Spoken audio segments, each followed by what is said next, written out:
Dear students, welcome to the day 3 of Astroweek, proudly hosted by Request from INC as a part of the Astrobiology and Paleontology Certifications program. This exclusive lecture series designed for our South Asian students community. Today, we dive into the captivating topic beyond the Earth, habitable zone, space biotechnology, and the future of life in the space. We are honored to introduce today's our distinguished guest speaker, Dr. Latika Chindru, Assistant Professor at the Dr. D.Y. Patley Biotechnology and Bioinformatics Institute in Pune, India. Let me highlight some information about today's our guest speaker. Dr. Latika Sindre, highly accomplished academic and research with over 9 years of experience in biotechnology, microbiology, and the environmental science, a PhD held from the SGB Amravati University. She established herself as a prominent figure in her field. In her role as an assistant professor, Dr. Chandra plays a pivotal role of guiding MSc and MIT students. This is for the fostering innovative research across the diverse area. Her work is dedicated to the advancing sustainable biotechnological solutions and extending the frontiers of microbiological knowledge. This commitment to the excellent has earned her whispers recognitions within the scientific community. Furthermore, Dr. Chindri has a valuable research member of the Equestrian INC since 2021. Her work exemplifies the power, integrations, academic rigor, and innovative research are paving the way of the more sustainable and scientifically informed a future. With that being said, I would like to invite this talented and glorious young scientist, Dr. Latika Shvindre, to address the Astronomy INC platform. Dr. Latika, now it's your time. You can get started. Good evening, all. Thank you so much, Arvinda. It was a really great pleasure to hear from you. So, firstly, I would like to introduce myself in short. I'm Dr. Latika Shindre. I'm biotechnologist, and today's topic we will start with our topic. So, let me share the screen. We will start with our session. It is basically related to the importance of biotechnology in the space. So, our topic will be Beyond Earth, Habitable Zones, Space Biotechnology, and the Future of Life in the Universe. The search for life and biotechnology, role in space exploration.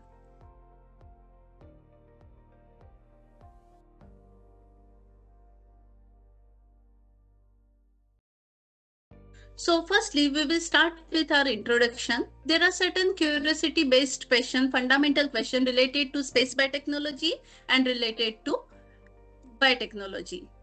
The first question arises, are we alone in the universe? What's the role of space exploration in advancing human knowledge and technology? So if we start with our session, the first question is, are we really alone in the universe? Second, what is the need and role of space exploration? Why there is need to explore the space? How it will be beneficial to us? And understanding planetary habitability and its implication for the Earth. So today, with advances in the astronomy, advances in the astrobiology and space biotechnology, we are closer than ever to understanding life beyond the Earth. This talk will explore related to different zones, habitable zone. Second, it will definitely explore the possibility of extraterrestrial life. Third, what are the actual role of biotechnology in the space? And fourth, future of interplanetary civilization. So these all topics we will cover. Now, first topic is nothing but why study of life beyond the Earth. Why there is need to study the life that is really existing beyond the Earth or not. It will definitely help us to understand whether we are alone in the universe, and it will expand our knowledge of how life originates and thrive in extreme environmental conditions. So it is not necessary that beyond the universe, or we will say whether we are alone in the universe, how these sources or resources, natural resources are very important to us.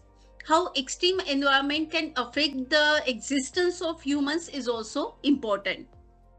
Second, there is a need to study the life beyond Earth for the exploration of habitable zone, exoplanets, and the potential for extraterrestrial microbes. As we all know, microbes are beneficial to us as well. So they are harmful to us, they are beneficial to us. That understanding opportunity or understanding property we can get when we will study the life beyond the Earth. Third, the most important part is the advancement in space biotechnology, which can support the human survival in space and improve the life on the Earth through innovations in the medicine, agriculture, and resource utilization. And fourth, the search for extraterrestrial life fuel curiosity, inspire scientific breakthroughs, and shape the future of space exploration. So these are all the need of study of life beyond the Earth. When we talk about habitable zone, so what are the habitable zones? Now, habitable zones, they are also known as Goldilocks zone, and these are the region around a star where conditions are just right for liquid water to exist on planet's surface, an essential ingredient for life. As we all know, without water, life cannot form. And on Earth as well, the first molecule formed was the water molecule. So we have to search for the availability of water first. And habitable zones, these zones are the region around the star where conditions are just right for the formation of water molecule. And water molecule is very essential component of the life. Second, the habitable zone is crucial in the search of extraterrestrial life. So, extraterrestrial life, because water plays a fundamental or significant role. The first life formed, it might be microscopic organism, macroscopic organism. The first organism formed was for sure in the water. So we have to search for those life forms that can be present in the water.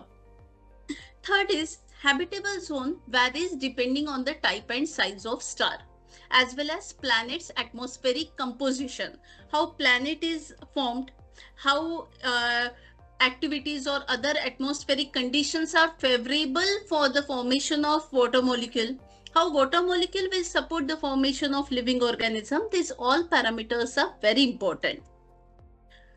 So now we will go to the types of habitable zones.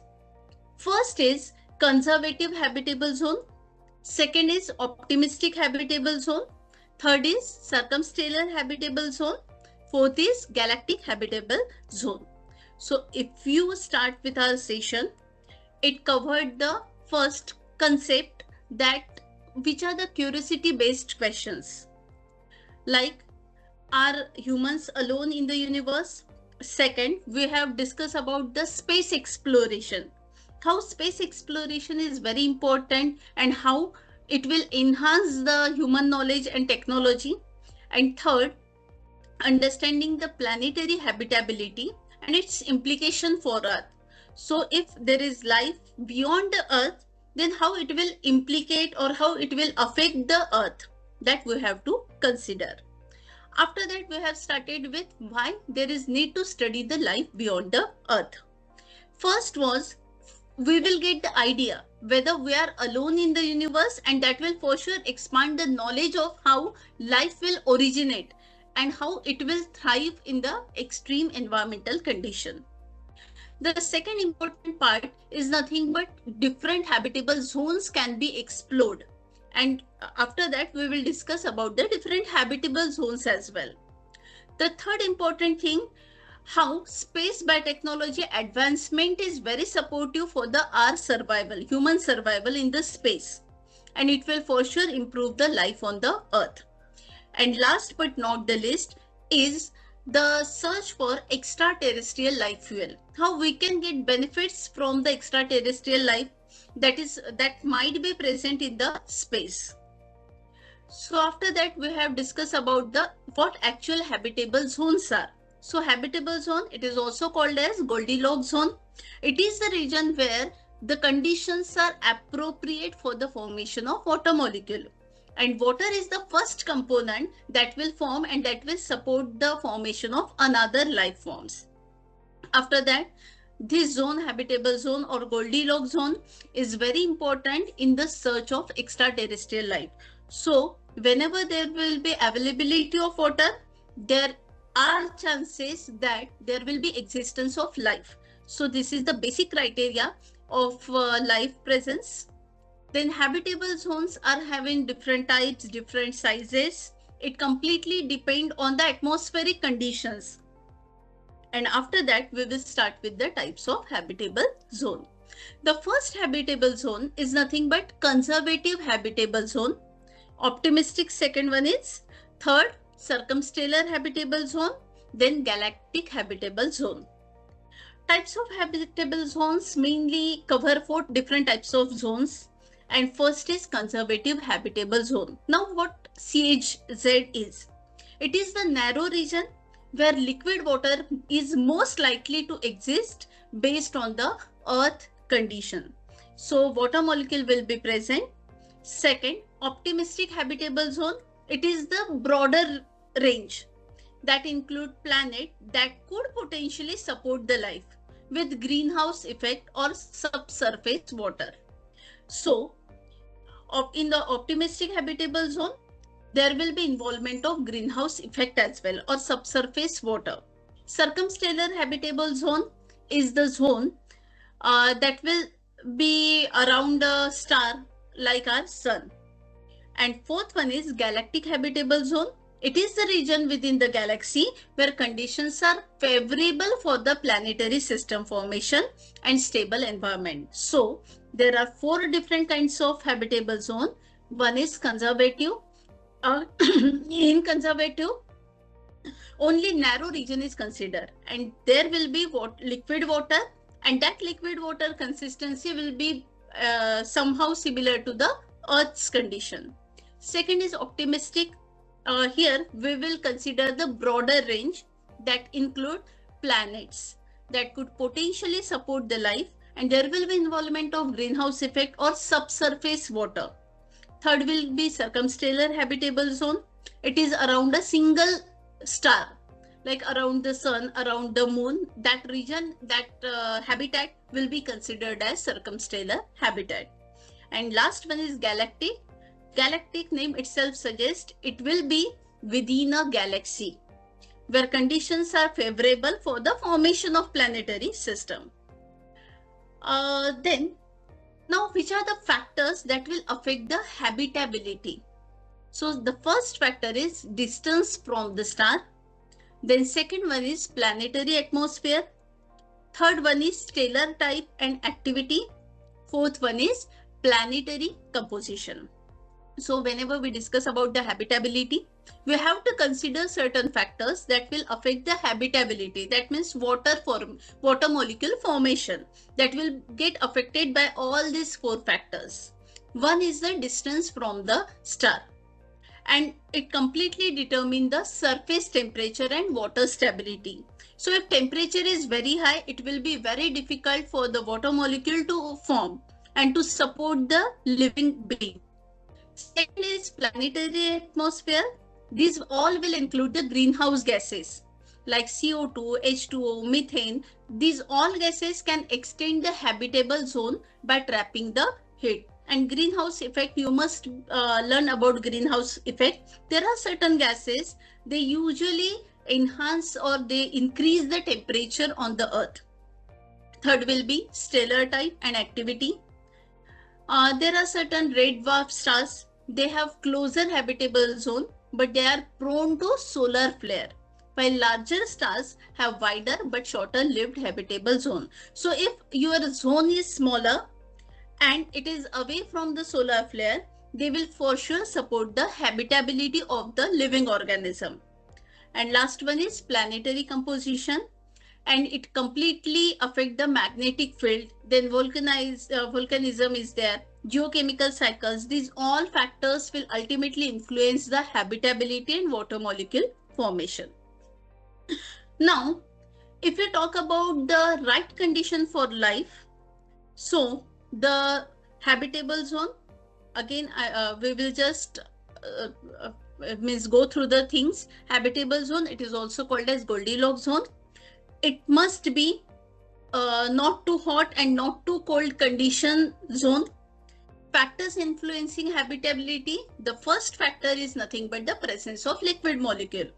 Liquid molecule, water molecule must be present for the suitable habitability. Second will be atmospheric composition. Suitable atmospheric condition must be there. There must not be the presence of excessive greenhouse gases. Third will be energy source. For the formation of living organism, sunlight is very important. Geothermal conditions are very important. And fourth one is magnetic field and radiation protection. So if we expose to UV rays, there will be different kind of living organism that can be formed, that can be mutated. So all these factors will influence the habitability. Now, there are some another terms like exoplanet discoveries. So for that, Kepler, TACE, James Webb Telescope, these all are the important things that will explore or that will discover the exoplanet. Then, while considering the exoplanet discoveries, there are certain characters or properties that we have to consider.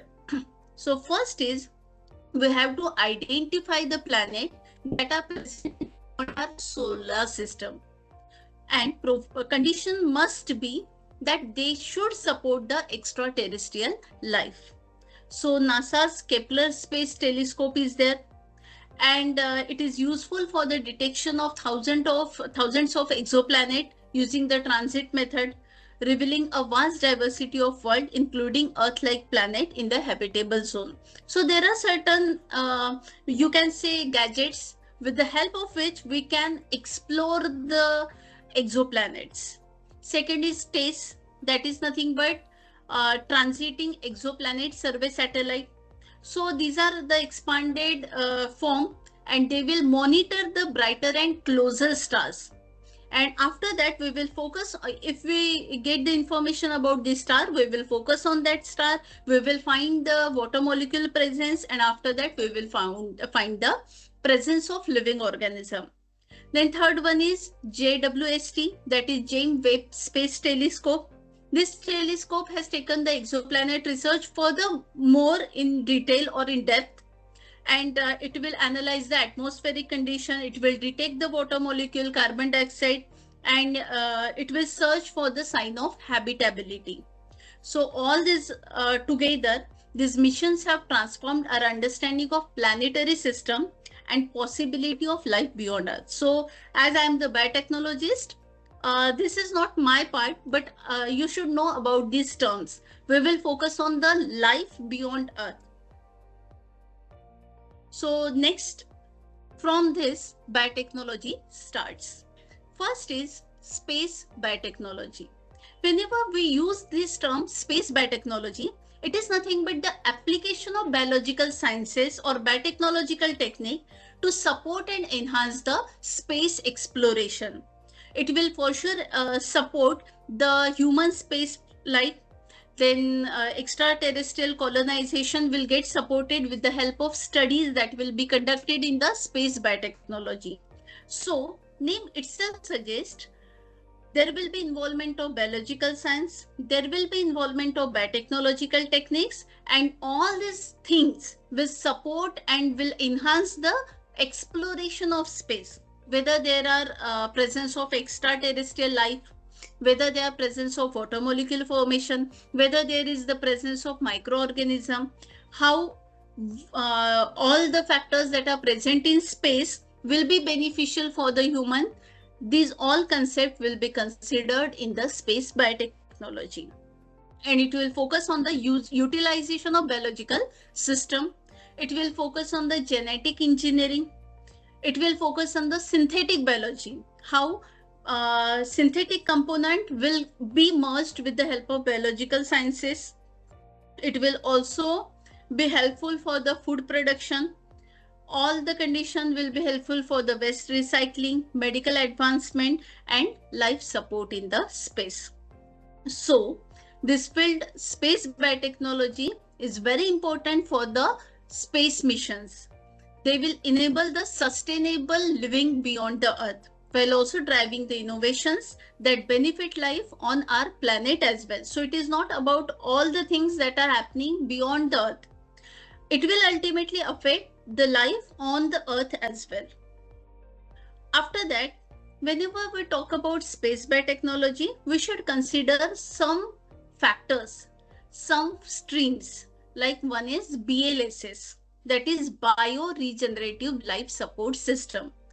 And in BLSS, there are uses of the microorganism, there are uses of plants, and they will recycle the air, they will recycle the water, they will recycle the waste, and ultimately that will be helpful for the sustainable development, and it will affect the astronauts' lifestyle in the space. Second is space agriculture. Name itself suggests, whenever we talk about space agriculture, there are two important factors. One is aeroponic system and hydroponic system. In this session, I will focus on both the systems, and these both the systems are very important to grow the food in the microgravity and in harsh environment. So in the space, whenever we talk about the space agriculture, there will be production of food in the space. In the, you can say, in beyond the Earth, whenever there will be production of food, that will be done by the two methods or two systems, that is hydroponic and aeroponic system. Third one is biomanufacturing. Now, there are certain pharmaceutical products or there are certain material that will be produced with the help of microorganism. There is one term, that is single cell protein, and this single cell protein is formed with the help of microorganism, and it is completely a process where there will be involvement of microbes, and they will synthesize or produce some biopharmaceutical product, biomaterial, food in the space, and they will reduce their reliance on the Earth-based resupply mission. So these are the application of space biotechnology in the space exploration. Another application of space biotechnology in space exploration is microbial research. So when you study about the space biotechnology, you will get an idea about the microbial adaptation, because in space, exact similar conditions are not present. There might be some extreme conditions, and microorganism will adopt those conditions. So we will get idea about the microbial adaptation, how they will be beneficial to us, that can be studied with the help of microbial research, and we can produce some vaccines, antibiotic, disease mechanism. And recently there is a good work going on in the marine research as well. So these microorganisms that are present in space, that might be present in space, will be helpful for the synthesis of certain secondary metabolites. Next application is of the space biotechnologies, human health and medicine. So there are some space adapted drugs that can be developed. Tissue engineering is also a good field where we can use this space adapted microorganism and we can produce some scaffold. Regenerative medicines can be synthesized, and these can be more beneficial for the astronaut health. Then astrobiology and life detection. Whenever we will investigate the extreme environment in space, there will be involvement of some extraterrestrial life that will guide the planetary protection efforts as well. So these are also the application of space biotechnology in space exploration. After that, next is space biotechnology supporting life beyond Earth. How biotechnology is important in the space exploration. First concept. So biotechnology, with the help of some techniques like hydroponic, aeroponic, GMOs you must have learned, GMOs are genetically modified organism. Likewise, there are certain genetically modified plants that can be grown in the space. So they will ultimately reduce the liability of astronaut that is dependent on the Earth. Second is microbial application.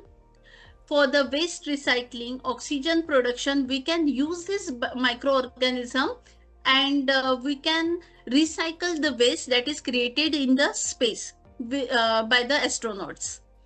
Third one is synthetic biology for self-sustaining colonies. So we can use some chemicals, we can use some man-made things, and we can merge those things with the biology, and there will be enhancement of self-sustainability. Second space biotechnological support system is medical biotechnology for the space mission. So in space, there is no gravity or there is microgravity, and that will affect the human health. Second, we can use tissue engineering for the space medicine. Third, there are some gene editing tools like CRISPR is there, and this CRISPR gene is very good in showing resistant to certain radiation. So we can use this gene editing tool, and we can use these genetically modified tools for the space mission. Third one is biomanufacturing in the microgravity. So in space, there is no gravity or microgravity. In that microgravity, we can synthesize certain biopharmaceutical product. We can synthesize some tissues with the help or organs with the help of tissue engineering. So it is also a good opportunity for biotechnologists to work in space science. After that, whenever we talk about space, there are chances that there will be extreme environmental conditions. And extreme environmental conditions are nothing but the conditions that are not suitable for the survival of living organism. So in that case, still there is presence of certain organism, and those organisms that will survive in the extreme condition are called as extremophils. So on Earth as well, there are presence of extremophil. Like we can say in the veins deep in the ocean, there are certain extreme environmental conditions, but it doesn't mean that there is no life. There is still presence of microorganism. There is still presence of some living organism, and those organisms that are present in the extreme environment are nothing but extremophils. Then when we focus on the biotechnology, microorganisms are very important. Extremophils are microorganisms that live in the extreme environment, like high radiation, high temperature, high salinity condition, high acidic condition, high alkaline condition. In extreme condition, when there is presence of living organism, that living organism will considered as extremophil. Then, now these extremophils are good organism, and they will be helpful for the research in astrobiology and space exploration. Now, when we talk about extremophil, there are different kinds of extremophil. Like one is thermophil. Name itself suggests thermo is related to temperature. So thermophils are nothing but those organisms that survive in extreme temperature. Like these are heat loving. Deep sea hydrothermal vents. So when organisms are present in extreme temperature, that will be considered as thermophil. Second one is sacrophil. Sacrophil, those organisms that will survive in lowest temperature, cold loving organism, like Antarctic region, where temperature is in minus, still there is presence of certain microorganism. Third one is halophil. Halophils are the salt loving organism. There are certain Dead Sea bacteria that can survive in high salt concentration. Usually salt is a preservative. So normal microorganism will not tolerate the salt, but there are certain organisms that will tolerate the salt, that will survive in higher salt condition, and they will be considered as halophil. After that, acidophils and alkaliophils are there. They will survive in extreme pH conditions, either acidic or alkaline. Then radiation resistant extremophils are there. In UV rays, they will survive. And the best example of radiation resistant extremophil is Deinococcus radiodurans. This is the name of microorganism. So extremophil, these are nothing but the organism that can live in extreme environmental condition. Now our next topic will be microorganism in space. So whenever we talk about microorganism, they play a very important or significant role in the space mission. They might be helpful to us, they might be hazardous to us. So in both ways, microorganisms are very significant. Then when we understand the behavior of microorganism in microgravity, we must consider the health of astronaut. How their life support system can be developed with the help of microorganism. How astrobiology can be explored with the help of microorganism. That understanding perspective will be considered in the biotechnology. So we will start with the role of microbes in space mission. The first important role of microorganism in space mission is human health and microbial monitoring.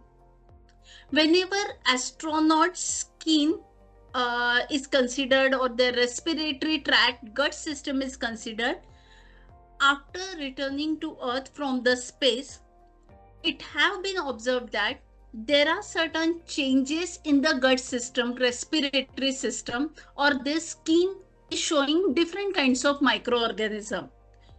So pathogens like Staphylococcus aureus, this is the name of organism, microorganism, Pseudomonas aeruginosa, they can pose infection risk due to altered immune response in the space. Whenever astronaut used to live or spend time, research time in the space, their immune system will get lowered. It will get weakened. So in that case, some organism like S. aureus, Pseudomonas aeruginosa can pose infection to them easily. And NASA used to monitor microbial population aboard the ISS to prevent the outbreak. So they used to monitor the astronauts' health, and they will monitor accordingly. They will develop the vaccines, they will develop the antibiotic that will work out for the infection. Now second is the biofilm formation and corrosion. There are certain bacteria or microorganisms like Pseudomonas, Bacillus, they will form a film on the space station surface, and they will affect the equipment quality, or they will affect the air quality. So whenever we used to work on the microorganism regarding the biofilm formation, we must consider that the surface of the spacecraft must be anti-corrosive against this microorganism. So they will form the biofilm, they will corrode the metal surface, and that might affect the quality of the equipment or air quality of the space. After that, next application of microorganism or role of microbe in space mission is biotechnological application. So there are certain microorganisms we have been manipulated, we have been engineered them, and they will produce oxygen, they will synthesize food, they will produce some secondary metabolite that can be worked as a medicine, and it will work in a closed loop space system. So there are certain genetically modified bacteria, they will aid in the in situ resource utilization, like in space or in lunar regolith, Martian regolith. These organisms will produce their product, their secondary metabolite, they will produce their oxygen, and they will help the astronaut to survive. The next one is astrobiology and planetary protection. So whenever we will study the microbes in space, it will for sure help us for the understanding of the ability or potential of the microorganism that are present beyond the earth as well, how they will act, how they will be helpful, how they might be harmful to us, that can be studied with the help of astrobiology. So on the basis of that, we will act or we will make stringent planetary protection protocol, and it will ultimately protect the earth, and it will ultimately helpful for the humans. After that, on the ISS, that is International Space Station, there are certain experiments that have been taken with the help of bacteria. Several experiments have been conducted aboard the International Space Station to study the microbial behavior in the space. So first is microgravity effect on bacteria. So ideally two microorganisms, Salmonella typhimurium and Escherichia coli. These are the names of organism, microorganism. So it have been observed that Salmonella typhimurium microorganism increase the virulence in space, so prompting research into how microgravity affect the gene expression. And now what is microgravity? Where gravitational force will be minimum and object will appear to be weightless. That is the microgravity. So it have been observed that microgravity will affect the behavior of bacteria. In microgravity, Salmonella typhimurium bacteria increase the virulence property in space. When Escherichia coli bacteria was tested for the antibiotic resistance, it showed that it reduced the susceptibility to common antibiotics. So it is also a negative drawback of the microgravity. Second is biofilm growth study. So we just now we discussed that how biofilm is formed and how it will affect the quality of air, how it will affect the equipment corrosion. So the microbial tracking 1-2 experiment monitor biofilm formation on ISS surfaces. And result also showed that space-grown biofilms are different from the Earth-grown counterparts. So it is for sure that with increased resistance to cleaning agents. So the biofilm that was formed in the ISS surfaces, on the ISS surfaces, was completely different from the biofilm that is formed in the normal gravity. Then third experiment with related to bacteria on the ISS is biomining and resource extraction. So BioRock, bioasteroid experiments investigated biomining using microorganism. Shingomonas dessicabilis is the name of microorganism. It used to extract mineral from the rock under the microgravity and Martian gravity conditions. So it is the good part that in the microgravity, this organism is producing or forming the mineral from the rock. So we can use this microorganism and we can work on this for the biomining as well. Third is extremophils and radiation tolerance. So there was one mission, that is Expose R2 mission. Deinococcus radiodurans is the name of organism. There are certain extremophil and they were studies or they were exposed to space vacuum and radiation. And it was observed that in space vacuum, in radiation as well, these microorganisms were having ability to grow, to reproduce. They were showing some survival property, and this was the very good experiment of bacteria on the ISS, and we can use this organism in extreme conditions as well. Then when we talk about the extraterrestrial biosignature or living being, now what are biosignature? These are the chemical, atmospheric constituent or molecular constituent. Now how we will detect the alien life? So there are certain options with which we can detect the alien life. Like one is spectroscopy. So we can study the exoplanet atmosphere. Second is sample return mission. So we can collect sample from Mars, Europa, or other planet. We will preserve those samples, and after that we will study the presence of living organism, whether microorganisms are present or not, and all that. Second is lab on a cheap biosensor for space probe. So we will use some biosensors that will sense the presence of molecules, biosignature. And if molecules are present, we can say that there might be presence of living organism. So when we talk about the growth of food, or growing or development of food in the space, it is very important aspect when there are long-term space mission. It will, for sure, it is not possible for astronaut to carry the food in the space or ISS. So we have to go for the development or advancement or techniques that will be helpful, that will be beneficial for astronaut, and they can grow their own food in the space itself. So two major techniques are there. One is hydroponic and another is aeroponic. So name itself suggests that hydroponic, it is nothing but hydro means water. Usually what we do, we will grow plants, or we will produce or synthesize the food with the help of soil. But when there is soil-free method, where plants are grown in the nutrient-rich water solution. In water solution, we will add all those nutrients that are present in soil, but we will not use the soil. This system allows efficient nutrient uptake. It will reduce the water usage, and it will be well suited for the microgravity environment. So for the production of food in the space, hydroponic is very important.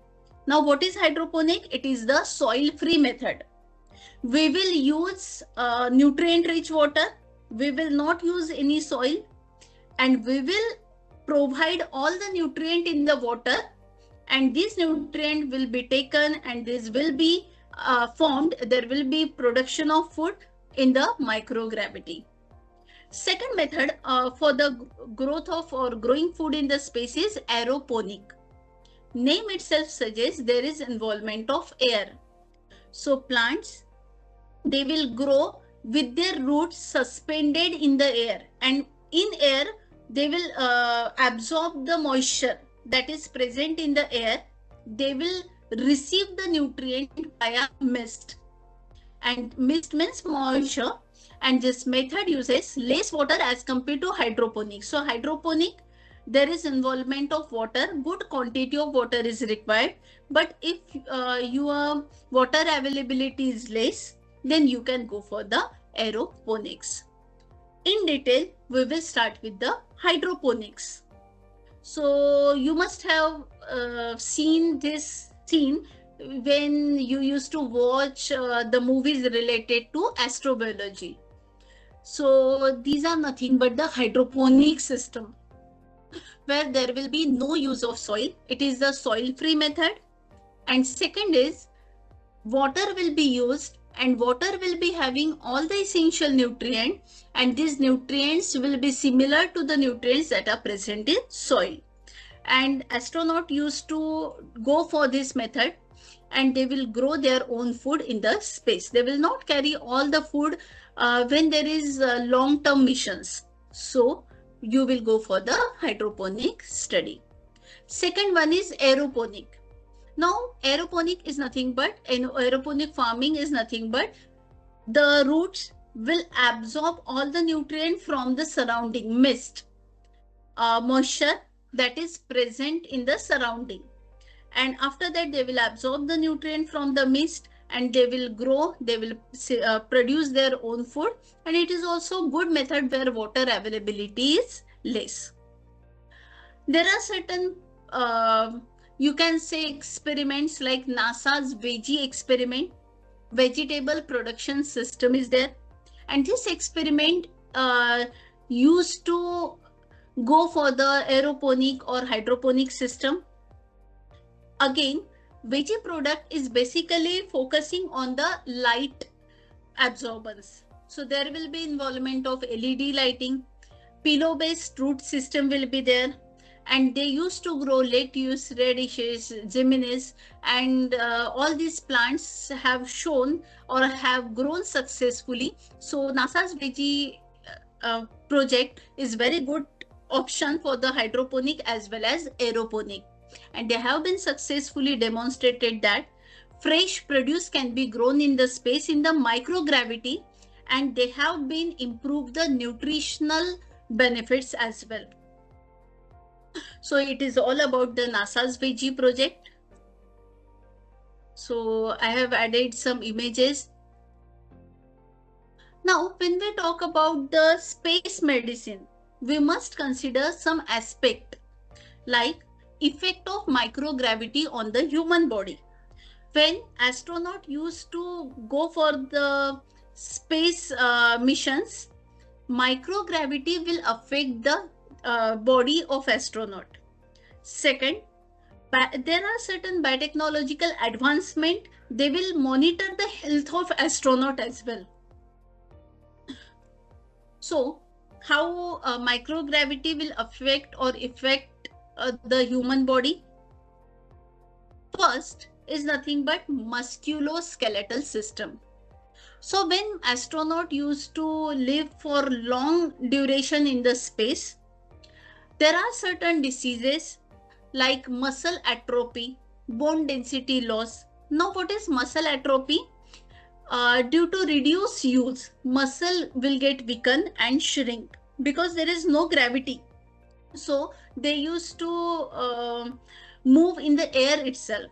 There will be no use of, you must have studied or heard about vestigial organ. Now what are vestigial organ? When organs are not used, they will be present in our body, but they will not be functional. In the same way, musculoskeletal system will get affected in the microgravity. So due to reduced use of muscle will get weakened, they will get shrink, they might get non-functional, and that is nothing but muscle atrophy. So astronaut used to suffer from this disorder as well. Second is nothing but bone density loss. Without the constant stress of gravity, bone loss minerals, and that will increase the risk of osteoporosis. Osteoporosis is nothing but the loss of calcium from the bones, and bone will get weakened. Second, when astronaut used to live or used to go in the space, they might affect the cardiovascular system. First is fluid redistribution. Fluid shift from the leg to the upper body, and that will cause the facial puffiness, and their leg volume will get reduced because there is no use of leg. Legs are not functioning properly in the microgravity. So in that case, all the blood supply or fluid supply will be shifted to the upper body part, and that will for sure cause the puffiness in the face, that will reduce the leg volume. Second is nothing but with the whenever they will return to Earth, astronaut may feel dizzy due to weakened blood pressure regulation. Blood flow will not get regulated. Third is nothing but immune system. So astronaut after returning to Earth and after spending time in the ISS or space, they will be more susceptible to infection. Their immune system will get weakened in the microgravity. Fourth is neurological effect. Due to altered vestibular function, that means inner ear function, they nausea, dizziness will be caused to astronaut. Second, some studies also shown that there is shift in the brain fluid. See, you must be heard about CSF, that is cerebrospinal fluid. It is the cushioning fluid in the brain portion. So it will affect the cognitive and motor function. Next is vision and eye health. that called as SANS, Space Flight Associated Neuroocular Syndrome. It is related to vision.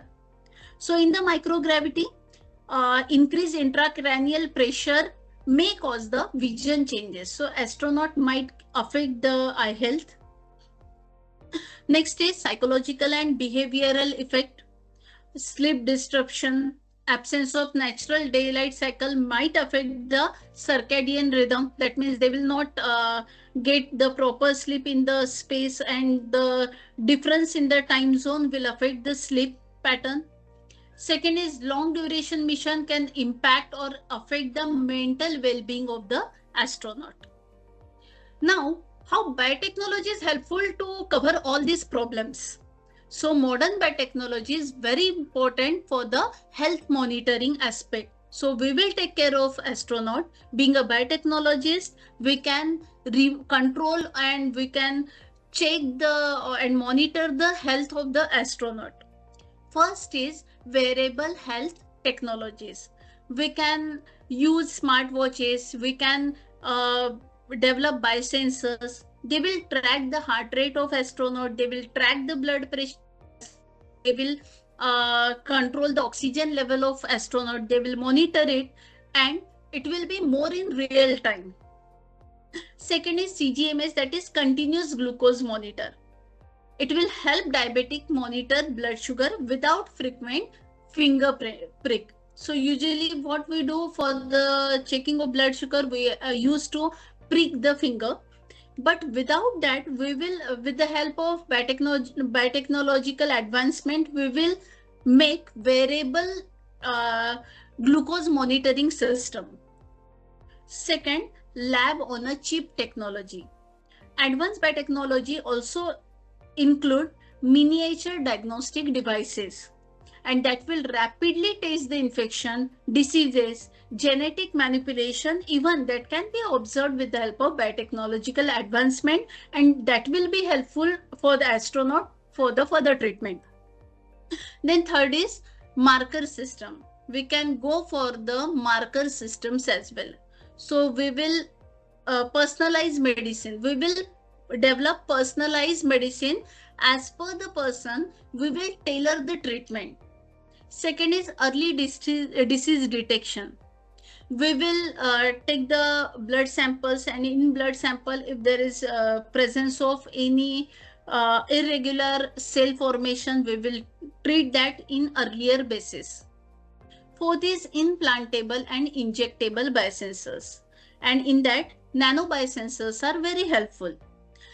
Nano biosensor will detect the biomedical or biochemical changes in the real time. They will nano biosensor will detect cancer or infection that might be caused due to microgravity. We can go for the smart skin patches. It is very helpful in the cancer patient. So these patches can be developed with the help of biotechnology, and it is the wireless monitoring system. Vital level of the vitamins, hydration can be maintained with this system. Now, when we talk about the bioengineering for space travel, there are certain space agency plan for long duration mission. Whenever astronaut will go for the long duration mission to the moon, Mars and beyond, bioengineering offers solutions to enhance their survival and sustainability. So first is genetic modification for astronaut. Now the condition is that astronaut is planning for going or for the research or experiment in the space for long-term duration. So how biotechnology can enhance the genetic modification of astronaut? So genetic engineering is very helpful, and it will mitigate the challenges by enhancing the human physiology. So we can go for the radiation resistance. We can go for the bone and muscle preservation.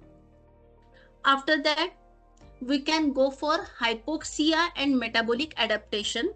We can go for the immune system strengthening.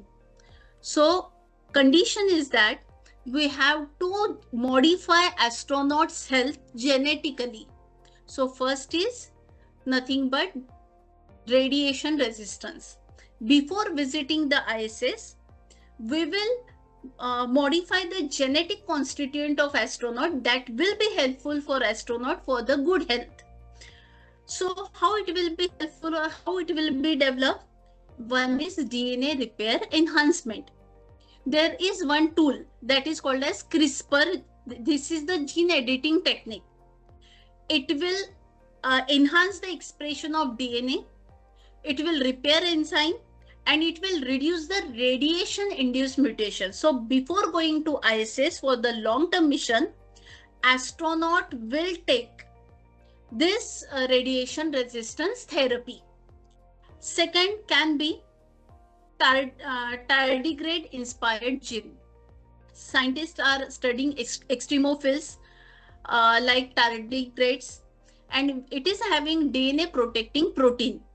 So our human cells or astronaut will be treated with this DNA protecting protein, and their DNA will get protected in the microgravity when they will be in the long-term mission. So condition is nothing but astronaut before going will take the biotechnological advancement methods or techniques. Second, as we heard that bone deterioration or muscle dystrophy can be occurred in the microgravity.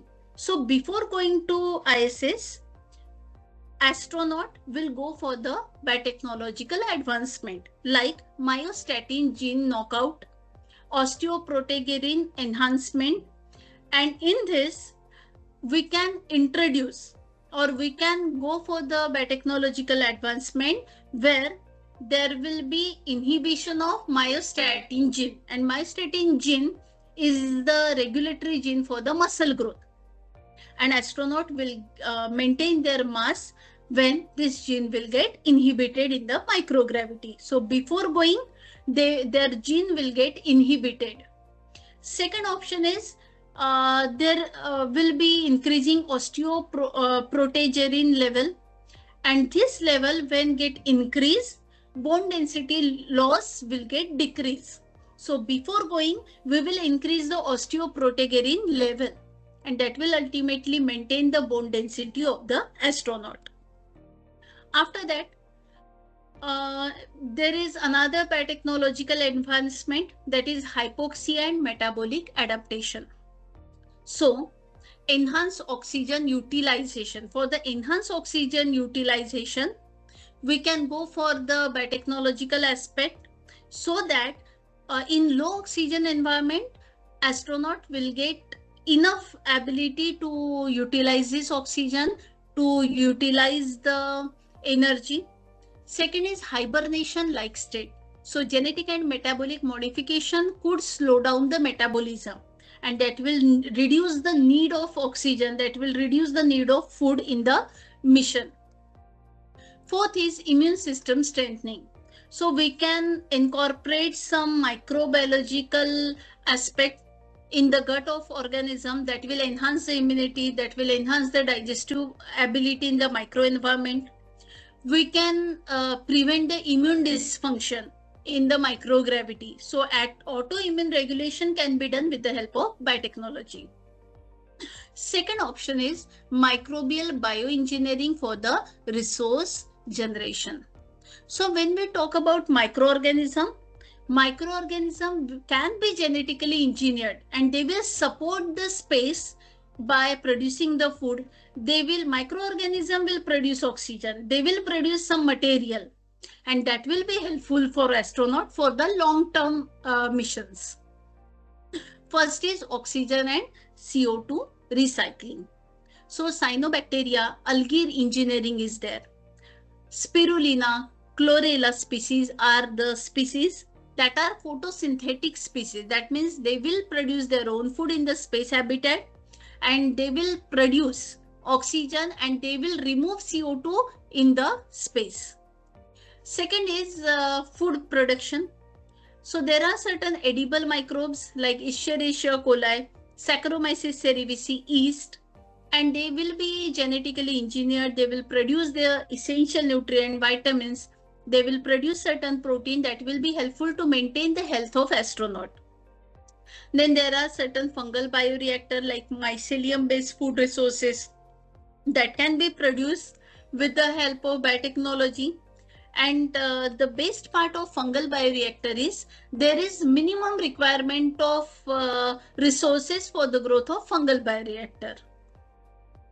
After that, biomanufacturing of material.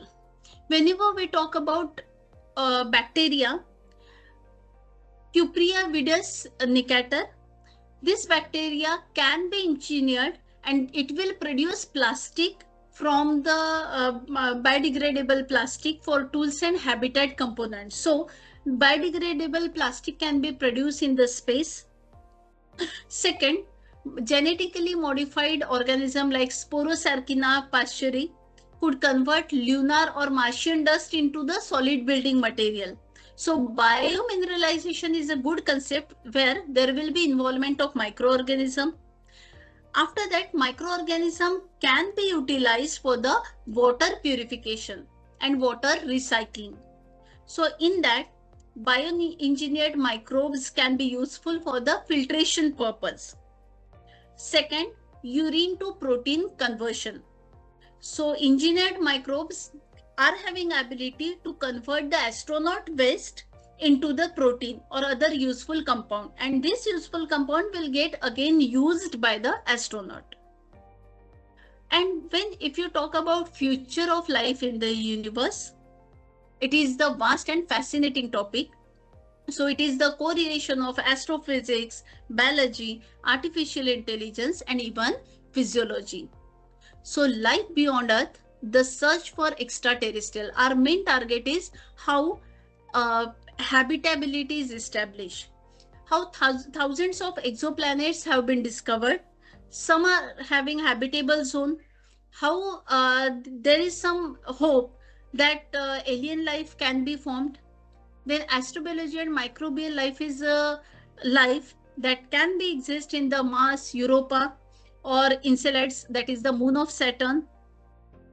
And when we talk about moon and Mars colonization, NASA, SpaceX, other agencies are having aim to establish human settlement on the moon and Mars, because Earth is having limited resources and we have to think about our existence. So there are certain missions that are now focusing on our establishment on the other planets as well. So this is all about the future of space exploration and colonization. Now let's dig deeper into how biotechnological advancement facilitate the space exploration. So in conclusion, habitable zones are very important. They will guide us for the search of life. Second, we have learned about the extremophiles, how extreme conditions will affect the genetic modification of living organism, how it will be helpful for the existence of alien life. Then how biotechnology is very important for the space survival. Then how future of humanity may lie beyond Earth. That means Earth is not our limit. We have to search for the better options. So it was all about the biotechnological aspect in the space. If you have any questions, you can ask. Thank you very much, Dr. Latika, for very informative and very interesting lecture that you have been done on today. So dear students, now we are opening for the Q&A session. So if you have any further question, make sure to raise your hand, and also like our chat box is open. Like if you have furthermore questions, you can just drop into the chat box. I think like today you have been just add a lot of additional topics to your lecture. I'm truly impressed.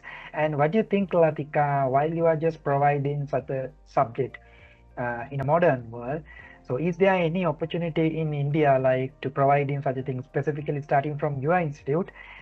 Do they have any preparations for the space explorations and other activities? Because of what I noticed, like while we are just considering last 2 years. So India have been just reaching many of explorations, including ESO and I feel like before 3 months ago, Hope and Log Station have been just opened in Ladakh.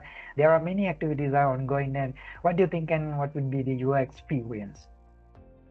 Yes, what I think, whenever I talk about the biotechnology, so I think the microbial importance is now getting more opportunity, or now getting more technologies that can be useful for the growth of living organism, that can be useful for astronaut for the survival in the space as well.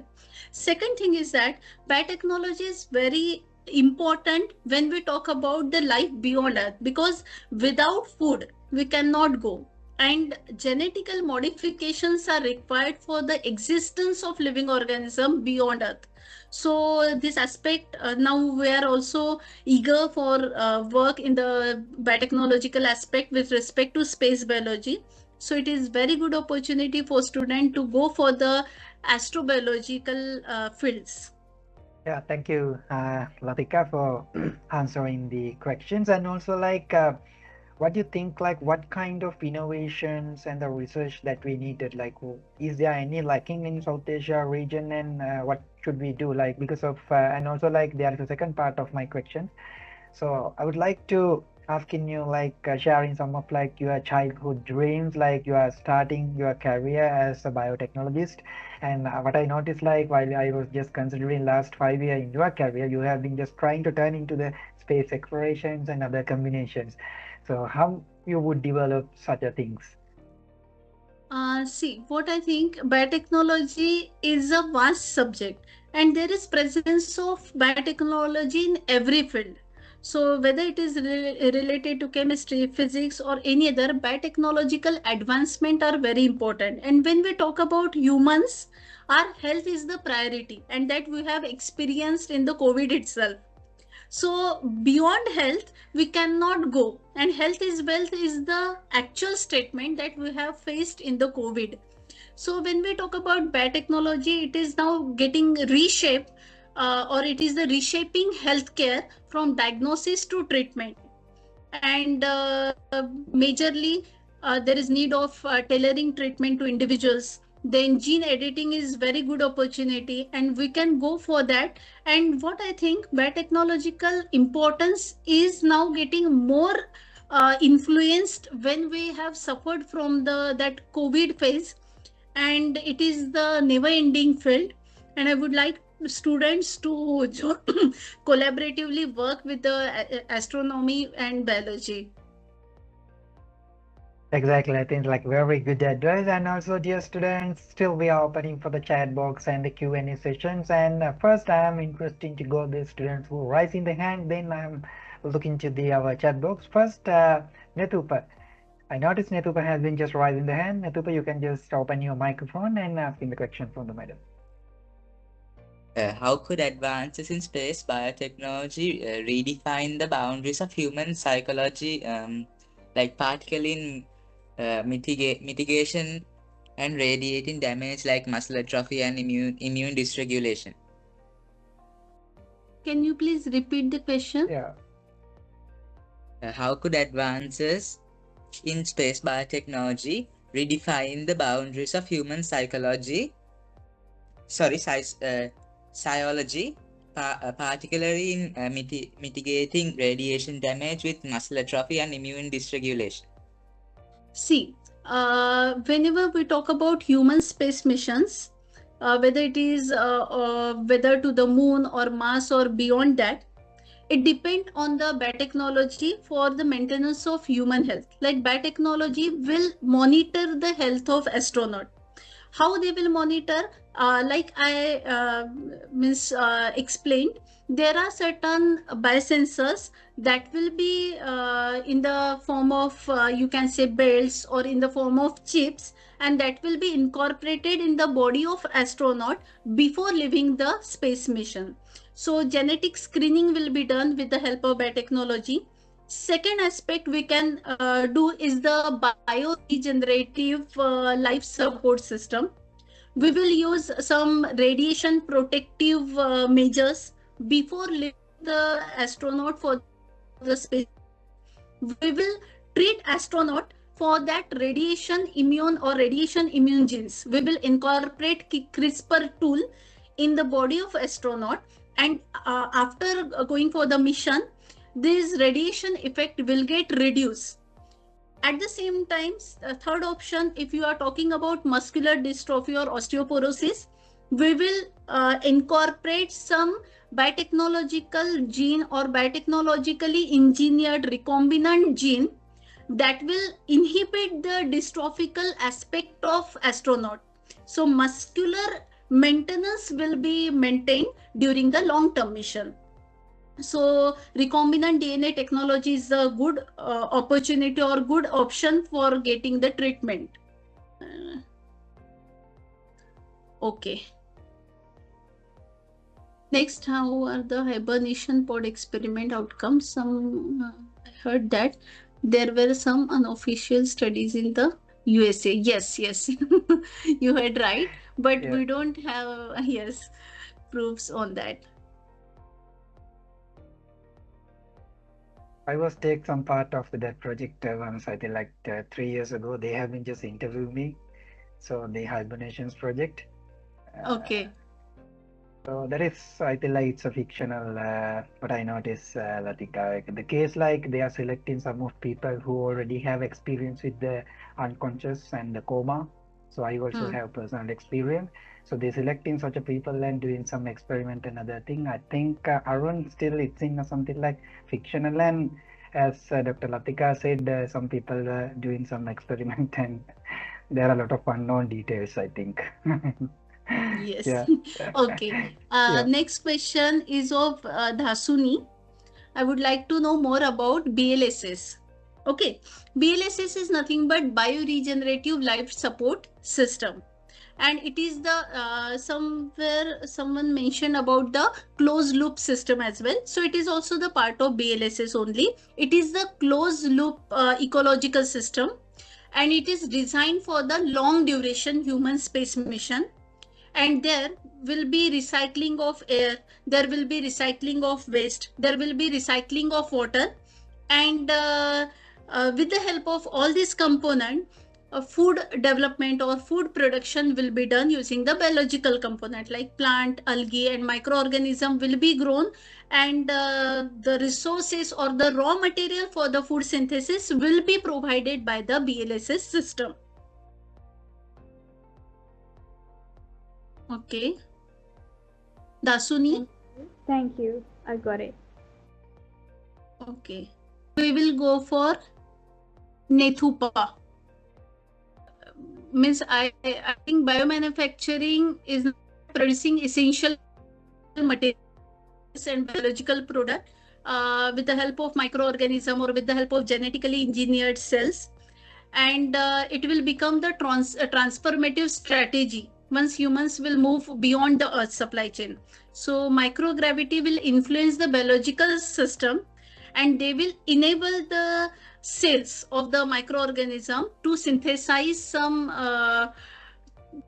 products that have not been normally produced, but now in the microgravity, due to microgravital effect, these biomaterials have been formed. So if you talk about the dependency, so whenever microorganisms are going for the alteration in the microgravity, for sure there will be less dependency on the earth-based resupply.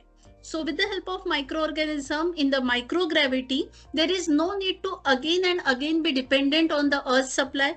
We will create our own resources in the space, and that will be helpful for the long-term missions. So it will affect the cost savings as well. So for the transportation, obviously it is the costly method. So it will be significant for the cost saving. Will for sure we can use some small bioreactor in the space mission, and with the help of bioreactor, this microorganism will synthesize the metabolites. I think Nethupa, you have got the answer, and also like additionally you can check like how the current payload have been just reaching to the International Space Station, and you can just having some additional informations by using that part, and you can just Google it, and I feel like there are a lot of informations, like because of that is the only place that currently we have supplement chain like Earth to International Space Station. So I feel like that is very interesting question even, Radhika, no? Like Yes. Yes. yes. So we are glad to see that even the students are connecting that biotechnological part over there. Yeah, I feel like a lot of questions. My goodness, still they are just Yes, writing. yes. Very good. But Yeah, it's actually yeah. so next question is has there ever been a medical emergency in space mission? So I am just getting one means recollecting the one emergency that was I just read about it. It was Apollo 13 and it was related to carbon dioxide poisoning. So after that only their biotechnological aspect and microbial importance was raised, and how microorganism can utilize this CO2 and how they will convert this CO2 to oxygen was experiments were run after this means incidents. And second one was related to Skylab, and it was the space sickness and fatigueness. So it was related to motion sickness and all that. Yeah, I So think I so. I think hope that currently there are a lot of techniques available specifically like by using yes, the yes. So yeah, it get reduced. Now yes, we are aware of the things, we are aware of the negative impact. So we are now exactly. ready for everything. Yes, that's something like really Yes. good. Like even by using the space suits and other thing, we can just monitoring everything surrounding us, even inside of us, like changes. Yes, I feel like still we're receiving many questions. Okay, let's go through. Yes. Okay, Dasuni. When we develop space adapted drugs, what factors do we normally consider? See, a very interesting question, and it is related to biotechnology as well. So, when we talk about the space adapted drugs, the major factor is it should not affect the normal human cells, because we are talking about the human health for long term. So if we are going for the genetic modification in the astronaut's body, we must consider about the long term effect. So first is it should not alter the normal metabolic pathway of the astronaut. Second is it should not be a temporary thing. The impact can cause the permanent effect as well. So whenever we alter or we make the space adapted drugs, we have to consider the normal pathways, normal functioning of the muscles, of the cells of the human body. So while designing the drugs, these all concepts should be considered. And also, I think I also have some questions related to the that one. So like this is Yes. my personal experience. Like sometimes what I feel like while I was taking some drugs from the Sri Lanka and while I was visiting to the maybe like India and New Zealand, like I feel like sometimes those drugs are not responding. I don't know like is it correct or Yes, not? I would Like like to is answer. I yeah. have been good study in that. Yeah. So region to region, like Okay, even in my yeah. see what happens. Just take the example of medicine that is related to sleep. Okay, so today I have started the dose of 10 mg, and doctor suggested me to take it for 15 days. Okay, so 10 mg, 10 mg in every 15 days. Now my cells get immune to that, and after that 10 mg will not work out. I have to increase the doses. So in the same way, whatever composition is that, so if your composition is higher and Indian composition is lower, so our medicine will not work on your body because your body is immune to that minimal doses. So it will not affect. You have to take the higher dose itself. So you have to compare about the composition of the constituent that are present in Sri Lankan medicine and Indian medicine, and after that it will work. And if you are having like paracetamol or Dolo is the common medicine for cold and fever here. So if I take that medicine repeatedly, it will not work on my body because my cells are now getting immune to that. They are habitual to that doses. I have to increase the doses. So it is the fundamental thing.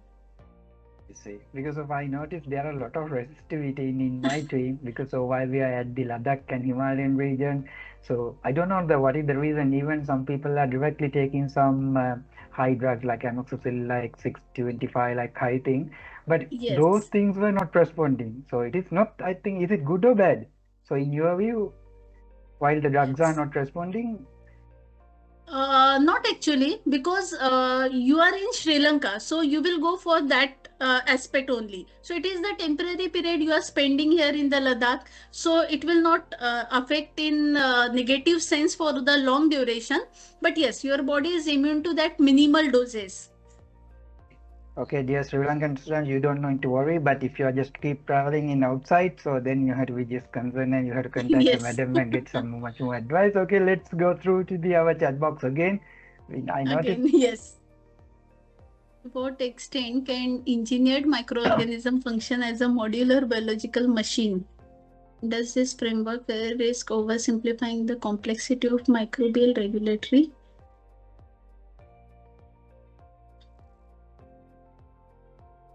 Okay. So when we talk about the genetically modified organism or engineered microorganism, the first aspect we have to consider that it should not alter the physiological aspect of our body. And if it is having negative impact, then we have to work on that. We have to work on the genetic things of that particular organism. And whenever we go for the recombinant DNA technology, which is useful for the formation of modified form or to regulate the metabolic pathway of microorganism, the study or the when you are asking about the framework risk, there are risks like you can say COVID virus. So it is now considered as it was the accident from the laboratory. So it was not planned to happen, but we have to consider the bioethical aspects as well. What will happen if this biological pathway will get interrupted, how it will affect the human health, and these all aspects are very important while considering the microbial regulatory networks. We talk about the genetic constituent of tardigrade. So it is the extremophile, which can survive means up to 273 degrees Celsius to minus 270 to 150 degrees Celsius, and it can tolerate the radiations as well. So when we talk about the pressure, we have been expose that organism to the pressure that or vacuum that must be in the space, and it still survived to high pressure.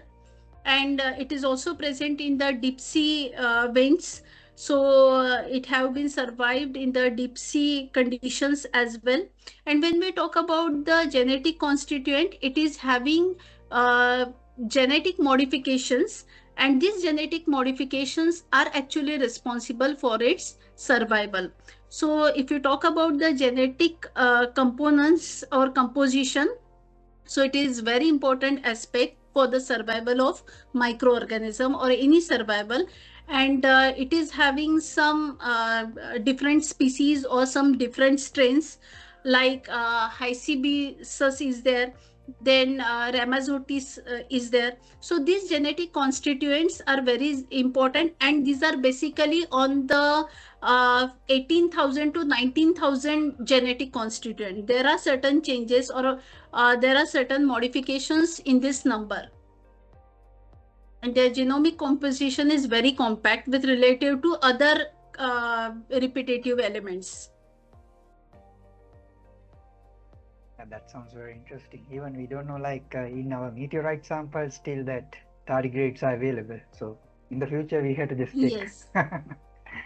Okay, Latika, you can just move into the next questions. So after the Arunan question. Is it possible for us to recover the changes happen in brain structure under microgravity? It will see. It completely depends on how your cells have been exposed and how much they have been impacted in the presence of microgravity. So if there are some minor, genes are of two types, minor genes and major genes. When the impact is on minor gene, it can be recovered. But when the impact is on major genes, the recovery is very tough or difficult, and it will take time. So it completely depends on the exposure of your cell in the microgravity? Okay, Dasuni. Gut microbial targeted drug delivery. What mechanism must be in place to prevent uncontrolled genetic leakage? The best mechanism, Nethupa, is nothing but okay. When we talk about genetically engineered gut microbes, so the best control is nothing but we have to take the preventive measures before exposure. So before exposure, if we suppress the things, it will for sure will not affect the health of that astronaut. But after exposure, there are probability of the genetic modification or genetic changes. Sunita Williamsons have been visited to ISS, and you must have heard about the genetic features, or even physiologically her chin was get extended. So these are all the muscular dystrophy, these are all the exposure of microgravitical aspect that astronaut used to go through. So these are all the changes, and it is very difficult for us to know about the exposure consistency or exposure ability of that particular microgravitical aspect. Is there any acceptable evidence that alien exists? That is the big question. That is my question as well. Yeah. So I think like some groups said like yes, and other groups said like no, and both are scientists. So that's the Yes, question. yes. Like even I also have that same question. And I'm also To be- curious about the answer. So I think Arvinda will give us answer. Yeah. So that is What what you because say? of. So I believe like because of based on our science, so answer is no. So the based on science that we don't know, answer is yes. So that Again, because big of question on that. yeah, because of we are looking for some solid proof. Because dear students, and today is a very fascinating day because of we have a very truly diversified scientist from the Pune, India, Dr. Latika, because of she has been just collaborate us while we are just considering last 5 years. And if you have any further more questions, and even though you can just pass us to our WhatsApp group, or I can just share into the Dr. Latika after. Dear Latika, thank you very much for your time and the devotion and everything. Most of students were very curious because of today we have a very diversified range starting from the school grade to the maybe like PhD level. So we have a lot of students over there, but everyone's interacted with the your session as we expected as a beginning. So I believe that this is just a beginning of the our sessions, even the lecture series, but they are truly interesting and curious about everything space, paleontology, life, Yes, yes, biotechnology. actually. And as usual, I noticed that even your previous sessions, we have a lot of questions as same as on today. Yes. And I And always amazed about the questions, new questions and new things we used to get. yeah, So thank you so much, Arvinda, for giving me the opportunity to serve as a resource person or to give the deliver the lecture. I truly appreciate your trust and your efforts as well. And the platform is very means new and innovative for me. And it is completely my pleasure to share my knowledge. It was an honor to contribute to the session. Actually, happy to see you again in the future. And dear student, if you yes, have any further questions, and make sure to send us the questions to the our WhatsApp group. And even though like Dr. Latika is fully open to you, like if you are interested in heading yes, to the India, working with always. her for the PhD and other things. So this is completely open. And with that being said, I'm going to wind up the today's sessions, and we will going to see you at the next week. And to all the students in Sri Lanka, good evening, and some of students for the good morning. And see you at the next week, dear students, starting from all the people. And dear Dr. Latika, to you also have a great day and see you soon. Yeah, see you. Thank you. Thank you so Yeah, much. thank you very much.